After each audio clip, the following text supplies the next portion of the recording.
এজন্য প্রিয় ভাই, এটা জরুরি বিষয়।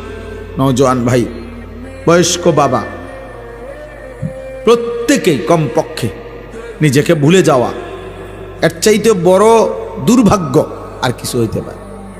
মানুষ এত বোকা হয় না। একজন সুস্থ স্বাভাবিক মানুষ এত বোকা হয় না যে আমি ইচ্ছে করে ঠান্ডা মাথায় আমি নিজেই নিজেকে জাহান্নামের হাতে তুলে দিলাম। এত বোকা মানুষ হয় না, এত বোকা মুসলমান হয় না, এত বোকা হয় না। সারাদিনে এক ওয়াক্ত নামাজ যার কপালে জোটে নাই, প্রিয় ভাই, তোমার পরিণতিটা কি? 365 দিনে, খোদার এক বছরে কোনো দিন যে ফজরের নামাজ জানেও না, আহা, শেষ পর্যন্ত তোমার গন্তব্য কোথায় হবে? প্রতিনিয়ত যারা সুদ খাচ্ছেন, কিস্তি নিতেছেন, হারাম খাইতেছেন, ওজনে কম দিতেছেন, অবৈধ উপার্জন করছেন, অসৎ ব্যবসা করছেন, শেষ পর্যন্ত আপনি কোথায় যাবেন? কি ভাবছেন নিজের জীবনের উপর? ওয়া ইন্নাল ফুজুরা ইয়াহদি ইলান নার, নবী সাল্লাল্লাহু আলাইহি ওয়াসাল্লাম বলেন, সমস্ত গুনাহ প্রতিনিয়ত মানুষকে জাহান্নামের দিকেই টেনে নিয়ে যাচ্ছে। প্রত্যেক গুনার ওই পিঠে আগুন আছে, গুনার ওই পিঠে আগুন আছে। এজন্য দোস্ত, বাবা, ভাই, সকলেই এটা বোঝা উচিত। কারো কথাও যদি না ভাবি, নিজের উপরে দয়া করে, নিজের উপরে রহম করে। তো আগার মেরা নিহি বানতা না বন আপনা তো বন, তুমি যদি আমার কোনো উপকারে না আসো, এই দেশ, এই পরিবার, এই জাতি, এই সমাজ, এই রাষ্ট্র, যারা কেউ যদি তোমার দ্বারা কোনো কল্যাণ উপকার নাও পায়, তুমি নিজের জন্য কিছু করো। আপনা তো বন, নিজের জন্য তো হও, নিজের ভালোটাও করবা না।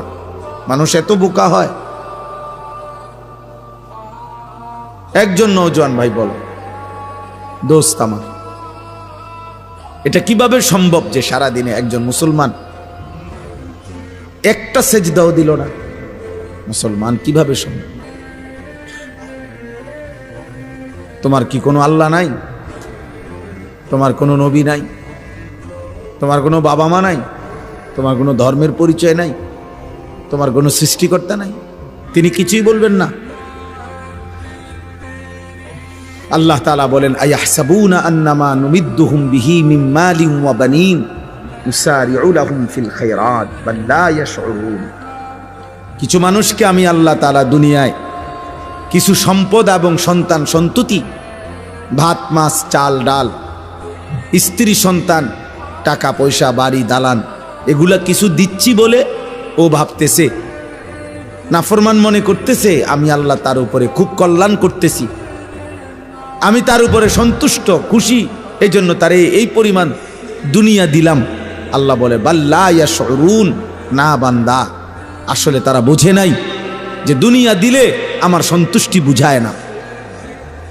কাউকে আমি আল্লাহ লক্ষ কোটি বারও যদি এই দুনিয়া, যদি 1000 বারও কাউকে পুরা দুনিয়া দেই, এটা আমার সন্তুষ্টির চিহ্ন নয়। ইবলিসকে তো আমি কিয়ামত পর্যন্ত হায়াত দিছি। ইবলিসকে আল্লাহ তাআলা হায়াত দিছে ইলা ইয়াউমিদ্দিন। আল্লাহ তাআলার কাছে সে যখন বিতাড়িত, আল্লাহ যখন তাকে বের করে দিছে, তখন সে হায়াত চাইছে। আল্লাহ আমাকে এই দুনিয়ার হায়াত পুরাটা দেন, একবার ইসরাফিলের ফু পর্যন্ত। আল্লাহ বলছে, যা দিলাম। তাহলে ইবলিসের চাইতে মালউন, রাজিম, অভিশপ্ত আর কে হইতে পারে? তাহলে আল্লাহর কাছে যে এতটা ঘৃণিত, আল্লাহর কাছে এতটা অভিশপ্ত, ওয়া ইন্না আলাইকাল লা'নাতা ইলা ইয়াউমিদ্দিন। আল্লাহ বলছে, আজকের থেকে নিয়ে কিয়ামত পর্যন্ত তোর উপরে আমি আল্লাহর লানত। এত লানত আল্লাহ যাকে দিলেন, অথচ তাকেই আল্লাহ বলছে, ঠিক আছে আমি তোকে আখিরাত পর্যন্ত হায়াত দিলাম, ইসরাফিলের ফু পর্যন্ত। ইবলিস কি মাঝখানে 2-1 মারা গেছে? কথা বলে না, মারা গেছে 2-1 বার। তো সেই প্রথম সৃষ্টি আদম আলাইহিস সালাম, উনাকে সেজদা না দেওয়ার অপরাধে, আল্লাহর হুকুম লঙ্ঘন করার কারণে, সেই থেকে যে সে শয়তান, আজ পর্যন্ত তার মৃত্যু হয়নি।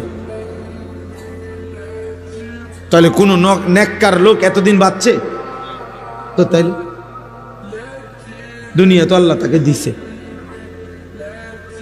দুনিয়া তো আল্লাহ তাআলা ইবলিসকেই দিছে, এত লম্বা হায়াত দিছে। এই পৃথিবীতে সবাই তো বাঁচতে চায়, ওই ইবলিসের সমান হায়াত তো এখনো কেউ পায় নাই। এই জন্য আল্লাহ বলেন, বান্দা দুনিয়া যদি আমি 1000 পাও, 1000 বছরও যদি দুনিয়া পাও, তারপরও এটা আমার সন্তুষ্টির চিহ্ন না, সন্তুষ্টির চিহ্ন না। কাফের বেঈমানদেরকে আল্লাহ তাআলা প্রতিনিয়ত আমাদের চাইতে বেশি দুনিয়া দিয়ে রাখছে, অর্থ সম্পদ, প্রভাব প্রতিপত্তি, কিন্তু এটা আল্লাহর সন্তুষ্টি।